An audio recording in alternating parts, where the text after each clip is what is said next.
नाज़रीन गिरामी अस्सलामु अलैकुम वरहमतुल्लाहि वबरकातुहू। कुरान मजीद में अल्लाह ताला का इरशाद मुबारक है, औज़ु बिल्लाहि मिनश शैतानिर रजीम, बिस्मिल्लाहिर रहमानिर रहीम। या अय्युहल्लज़ीना आमनू कुतिबा अलैकुमुस्सियामु कमा कुतिबा अलल्लज़ीना मिन क़ब्लिकुम लअल्लकुम तत्तक़ून। इसकी तर्जुमानी इस तरह है कि आए ईमान वालों, यानी आए मुसलमानों, हमने तुम पर रोज़े फ़र्ज़ कर दिए जिस तरह से तुमसे पहली उम्मतों पर फ़र्ज़ किए थे, और इस बात की तवक्को है कि तुम में तक़वा पैदा होगा। तो हमारे लिए रोज़े ऐसा नहीं है कि ऑप्शनल हैं या फिर हम अपनी मर्ज़ी से रह सकते हैं या छोड़ सकते हैं, बल्कि हर सेहतमंद आक़िल बालिग़ मर्द औरत पर ये रोज़े फ़र्ज़ हैं। और अगर वो बिला वजह छोड़ता है तो उसको बाद में, मतलब एक तो बिला वजह छोड़ना बहुत बड़ा गुनाह है, और अगर किसी बीमारी की वजह से छूट भी जाए तो बाद में इसके रोज़ों की तादाद पूरी करनी पड़ती है। और ये रोज़ों का जो मकसद बताया गया, यानी क्या मकसद है, किस वजह से रोज़े फ़र्ज़ किए, इसका मकसद ये बताया गया है कि लअल्लकुम तत्तक़ून, ताकि तुम में अल्लाह से डरने और अल्लाह को हाज़िर और नाज़िर जानने और बीमारियों गुनाहों से बचने की तौफ़ीक़ मिले। तो इस तरह से तक़वा, दरअसल तक़वे का पैदा करना रोज़ों के ज़रिए से मुमकिन है।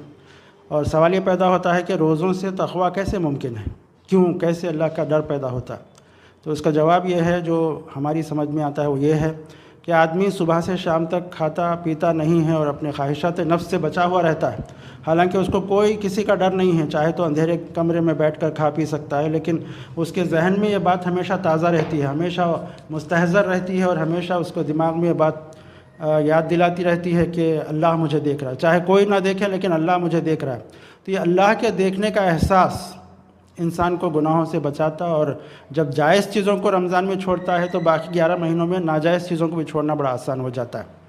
तो इस तरह से रोज़े हमारे लिए ज़रूरी हैं, और इसके ज़रिए से हमारे अंदर तक़वा पैदा होने की उम्मीद है। और फिर रोज़ों के सिलसिले में बहुत ही ताकीद आई है अहादीस में, कुरान के आयतों में।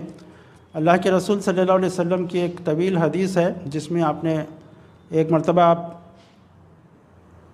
मस्जिद के मिंबर पर तशरीफ़ ले जा रहे थे, पहली सीढ़ी पर ख़दम रखा तो आमीन कहा, दूसरी सीढ़ी पर रखा तो आमीन कहा, तीसरी सीढ़ी पर रखा तो आमीन कहा। और जब बाद में लोगों ने पूछा, सहाबे किराम ने पूछा कि अल्लाह के रसूल आपने ऐसा क्यों किया खिलाफ मामूल, तो आपने इरशाद फरमाया कि मैं जब क़दम रख रहा था, पहली सीढ़ी पर क़दम रखा तो जिब्राइल ने कहा कि हिलाक हो जाए वो शख्स, नाकाम हो जाए वो शख्स जिसके माँ बाप ज़िंदा हों, उनकी खिदमत करके उनको राज़ी करके जन्नत ना हासिल कर ले। तो मैंने आमीन कहा। और दूसरी सीढ़ी पर क़दम रखा तो कहा कि